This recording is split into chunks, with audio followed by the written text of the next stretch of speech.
মই প্ৰথমতে যিসকল ইয়াৰ উদ্যোক্তা সিহঁতক ধন্যবাদ জনাইছোঁ, কাৰণ আমাৰ ৰূপহী নিচিনা অঞ্চলত এটা কমাৰ্চিয়েল চাইজত এটা মেডিকেল মানে ফাৰ্মাচী খুলিছে। ইয়াত বহুত দুখীয়া মানুহ আছে, অৰ্থৰ অভাৱত নগাঁৱলৈ যাব নোৱাৰে।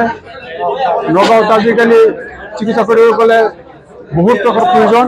গতিকে আমাৰ নগাঁও ৰূপহী অঞ্চলৰ বিভিন্ন ঠাইৰ মানুহ ইয়াত আহি পেলাই ইয়াতে দুজন ডক্টৰ থাকিব বুলি গম পাইছোঁ বিভিন্ন বিভাগত। এতিয়া এই ডক্টৰ দুজনে যদি উপযুক্ত চিকিৎসা আগবঢ়ায় তেতিয়াহ'লে ইয়াত বহুত মানুহ মানে উপকৃত হ'ব।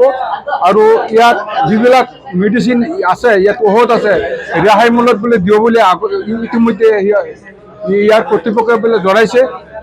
গতিকে মই সকলোকে আহ্বান জনাইছোঁ যে আমাৰ যিবিলাক দুখীয়া দৰিদ্ৰ শ্ৰেণীৰ লোক সিহঁত যাতে ইয়াত আহি পেলাই ডক্টৰৰ লগত যোগাযোগ কৰি বা ইয়াৰ ফাৰ্মাচীৰ লগত যোগাযোগ কৰি ভাল চিকিৎসা গ্ৰহণ কৰে, তাৰে কামনা কৰিছোঁ।